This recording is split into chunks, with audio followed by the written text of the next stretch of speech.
Welcome to MBA Solutions. I am Manjunath, working as an assistant professor at VVC Mysuru. In this video, let us discuss the meaning of company and features of company. Before going into the video, if you have not subscribed to our channel, please subscribe and press the bell icon to receive more notifications. So let us understand what is the meaning of company. So company is a voluntary association of many persons.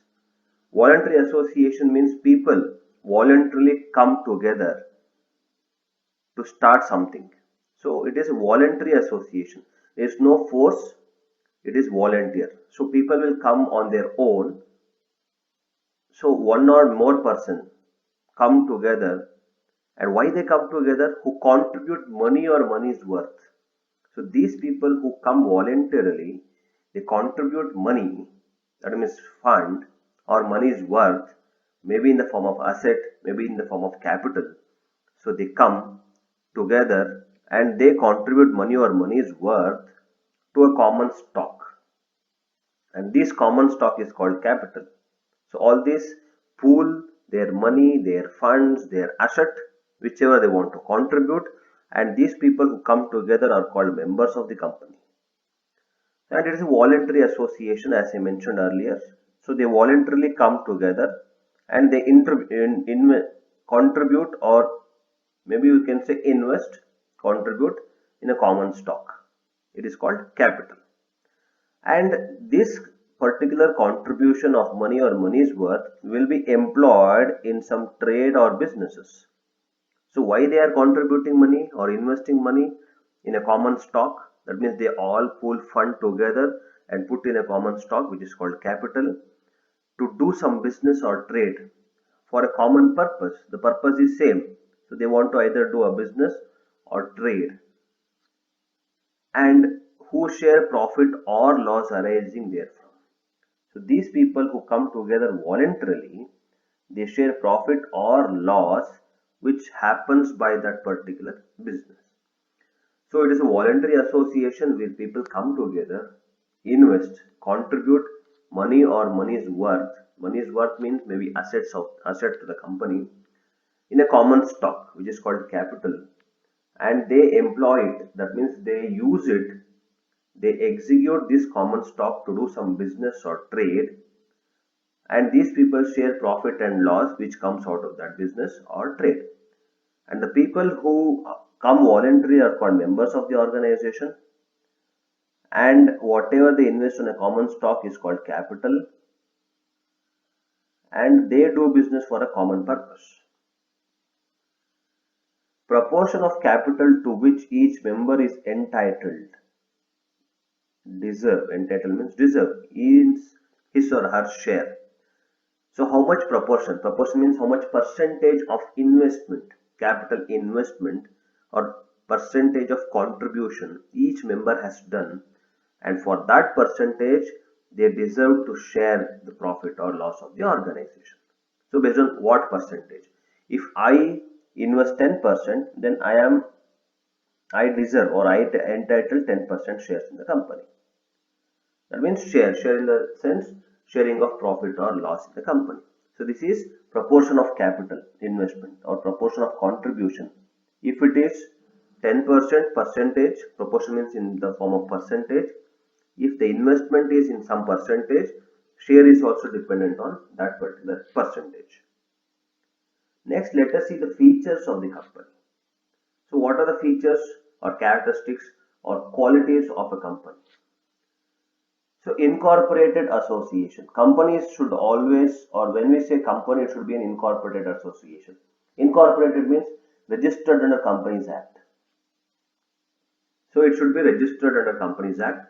Now it is Companies Act 2013. So any company should be registered under Companies Act. For example, if you want to start a small shop, you have to take license from the municipality or the corporation. Like that, if you want to start a company, it should be registered under Companies Act. So there will be a registrar of companies. So this registrar of companies will give you certificate of incorporation. That means that particular certificate of registration, registrar of companies will issue. And when we incorporate any association, we should have some members requirement also. That means how many members, minimum number of members for different companies. So if it is one person company, you should have one particular member, minimum one member. If it's a private company, you should have minimum two members, maximum 200 members. If it's a public limited company, you should have minimum seven members and maximum up. There is no maximum limit. So like that, when you incorporate, there are certain set of rules and regulations that has to be followed. Next feature is an artificial person. See, when organization is created, it is created by people. Once the organization is incorporated or registered on Companies Act, automatically it becomes an artificial person. It is not a real person, but it has to follow certain set of rules, regulations and all. So company is created with the sanction of law, created with sanction of law. So that means law sanctions company. It is not a human being, but it is artificial. It is not a real human being, but it's artificial.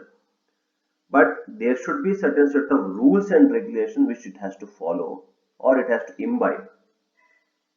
So that is why it is called as person. So person, human beings also will have certain set of rules and obligations. Like that, even company will also have certain set of rules and obligations. But it is not a real person, it's an artificial person. Hence we call this artificial person. And common seal. Company should act through agents. So whoever members of the company or shareholders of the company will become agents of the company once it is incorporated. Because once the company is incorporated, it becomes an artificial person. Since it is artificial, there should be some real human being who work on behalf of the company. Hence, all these people who work on behalf of the company becomes the agent of the company. Once the act is happening through the agents, then the company should have a common seal. Seal should be common. That means they cannot use their own seal. They have to use the common seal of the company whenever these people transact with the third party outside the organization. So for example, this is the organization and people here who have started the organization, as soon as this organization is incorporated, these people become the agents of the company, and whenever they want to have contract with a third party, they have to use the common seal of the company because they are acting on behalf of the company. So that is why we call this common seal feature of the company. Coming to the next point, perpetual existence. That means it will not die. Company will not die. Company will not get affected even if the member gets affected. Even if a member dies, company will not die. It keeps on continuing until and unless it is winded up. So it becomes unretired. If a person or a member dies or he becomes insolvent or he retires, company will not die. Perpetual existence means it's a continuous existence. It keeps on going until and unless one day if the members or the creditors decide that we have to wind up the organization. So this is what we call perpetual existence, continuous existence. Company will not get affected even though members of the company gets affected. Coming to separate legal entity, that means the company is separate from its members, it is independent. The company is in law regarded as an entity separate from its members. So it has a separate corporate existence. That means once it is incorporated, company is separate, members are separate, and members acts as an agent of the company. The company acts as a principal, and these agents use the common seal to transact with the third party. So as soon as the company is incorporated, it becomes separate from the members of the company.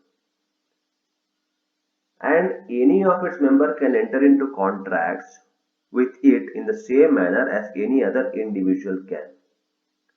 And he cannot be held liable for the acts of the company.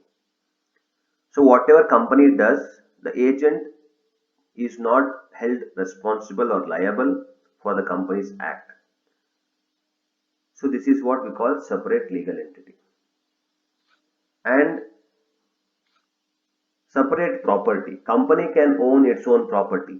Company's property does not belong to any individual. Simply understand, we have discussed company as an artificial person. Company will have common seal. Company will keep on continuing in existence. Company will have separate legal entity. That means as per law, it is considered as separate entity. It is nothing to do with the agents of the company. Even agents work on behalf of the company. Whatever happens or done by the company is responsible.